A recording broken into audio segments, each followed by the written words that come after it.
Ako si Jocelyn Torres, isang guro. Naniniwala akong marangal ang propesyon ko.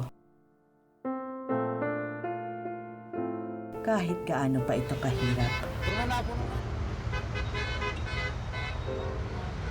Hindi ko nga alam kung paano pagkakasyahin ang kakarampot kong sahod.